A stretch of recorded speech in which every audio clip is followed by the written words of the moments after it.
stopped and shuddered. My eyes lit on Sergeant Daw, still fiddling in an aimless way with the revolver. Mindful of my work with the tourniquet, I said calmly: "Now tell us, Sergeant Daw, what did you fire at?" The policeman seemed to pull himself together with the habit of obedience. Looking around at the servants remaining in the room, he said with that air of importance which, I take it, is the regulation attitude of an official of the law before strangers: "Don't you think, sir, that we can allow the servants to go away? We can then better go into the matter." I nodded approval. The servants took the hint and withdrew, though unwillingly, the last one closing the door behind him. Then the detective went on: "I think I had better tell you my impressions, sir, rather than recount my actions. That is, so far as I can remember them." There was a mortified deference now in his manner, which probably arose from his consciousness of the awkward position in which he found himself. "I went to sleep half dressed, as I am now, with a revolver under my pillow. It was the last thing I remember thinking of. I do not know how long I slept. I had turned off the electric light, and it was quite dark. I thought I heard a scream, but I can't be sure, for I felt thick-headed, as a man does when he is called too soon after an extra long stretch of work. Not that such was the case this time. Anyhow, my thoughts flew to the pistol. I took it out, and ran on to the landing. Then I heard a sort of scream, or rather a call for help, and ran into this room. The room was dark, for the lamp beside the nurse was out, and the only light was that from the landing, coming through the open door. Miss Trelawny was kneeling on the floor beside her father, and was screaming. I thought I saw something move between me and the window, so without thinking, and being half dazed and only half awake, I shot at it. It moved a little more to the right, between the windows, and I shot again. Then you came up out of the big chair with all that muffling on your face. It seemed to me, being as I say half dazed and half awake—I know, sir, you will take this into account—as if it had been you, being in the same direction as the thing I had fired at. And so I was about to fire again when you pulled off the wrap." Here I asked him. I was cross-examining now, and felt at home. "You say you thought I was the thing you fired at? What thing?" The man scratched his head, but made no reply. "Come, sir," I said, "what thing? What was it like?" The answer came in a low voice: "I don't know, sir. I thought there was something; but what it was, or what it was like, I haven't the faintest notion. I suppose it was because I had been thinking of the pistol before I went to sleep, and because when I came in here I was half dazed and only half awake, which I hope you will in future, sir, always remember." He clung to that formula of excuse as though it were his sheet anchor. I did not want to antagonize the man; on the contrary, I wanted to have him with us. Besides, I had on me at that time myself the shadow of my own default; so I said as kindly as I knew how: "Quite right, Sergeant. Your impulse was correct; though of course in the half somnolent condition in which you were, and perhaps partly affected by the same influence, whatever it may be, which made me sleep and which has put the nurse in that cataleptic trance, it could not be expected that you would pause to weigh matters.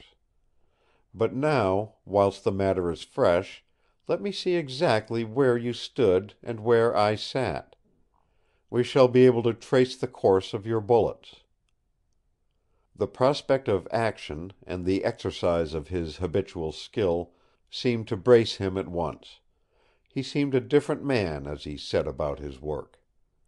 I asked Mrs. Grant to hold the tourniquet, and went and stood where he had stood and looked where, in the darkness, he had pointed.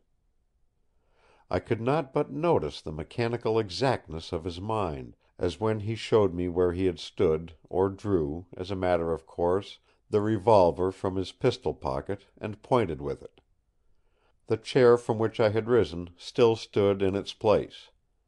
Then I asked him to point with his hand only, as I wished to move in the track of his shot. Just behind my chair, and a little back of it, stood a high buhl cabinet. The glass door was shattered. I asked, "Was this the direction of your first shot, or your second?" The answer came promptly: "The second. The first was over there." He turned a little to the left, more toward the wall where the great safe stood, and pointed. I followed the direction of his hand and came to the low table whereon rested, amongst other curios, the mummy of the cat which had raised Silvio's ire. I got a candle and easily found the mark of the bullet. It had broken a little glass vase and a taza of black basalt, exquisitely engraved with hieroglyphics, the graven lines being filled with some faint green cement, and the whole thing being polished to an equal surface. The bullet, flattened against the wall, lay on the table. I then went to the broken cabinet. It was evidently a receptacle for valuable curios, for in it were some great scarabs of gold, agate, green jasper, amethyst, lapis lazuli, opal, granite, and blue-green china. None of these things, happily, were touched. The bullet had gone through the back of the cabinet, but no other damage, save the shattering of the glass, had been done. I could not but notice the strange arrangement of the curios on the shelf of the cabinet.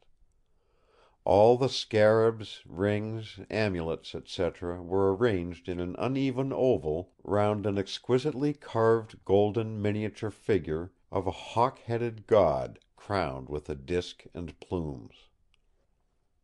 I did not wait to look further at present, for my attention was demanded by more pressing things, but I determined to make a more minute examination when I should have time. It was evident that some of the strange Egyptian smell clung to these old curios. Through the broken glass came an added whiff of spice and gum and bitumen, almost stronger than those I had already noticed as coming from others in the room. All this had really taken but a few minutes. I was surprised when my eye met, through the chinks between the dark window blinds and the window cases, the brighter light of the coming dawn. When I went back to the sofa and took the tourniquet from Mrs. Grant, she went over and pulled up the blinds. It would be hard to imagine anything more ghastly than the appearance of the room, with the faint grey light of early morning coming in upon it. As the windows faced north, any light that came was a fixed grey light without any of the rosy possibility of dawn which comes in the eastern quarter of heaven. The electric lights seemed dull and yet glaring, and every shadow was of a hard intensity. There was nothing of morning freshness, nothing of the softness of night. All was hard and cold and inexpressibly dreary. The face of the senseless man on the sofa seemed of a ghastly yellow, and the nurse's face had taken a suggestion of green from the shade of the lamp near her. Only Miss Trelawny's face looked white, and it was of a pallor which made my heart ache. It looked as if nothing on God's earth could ever again bring back to it the colour of life and happiness. It was a relief to us all when Doctor Winchester came in, breathless with running. He only asked one question: "Can anyone tell me anything of how this wound was gotten?" On seeing the head-shake which went round us under his glance, he said no more, but applied himself to his surgical work.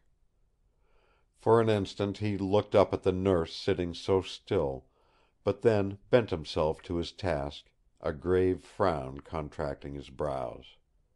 It was not till the arteries were tied and the wounds completely dressed that he spoke again, except, of course, when he had asked for anything to be handed to him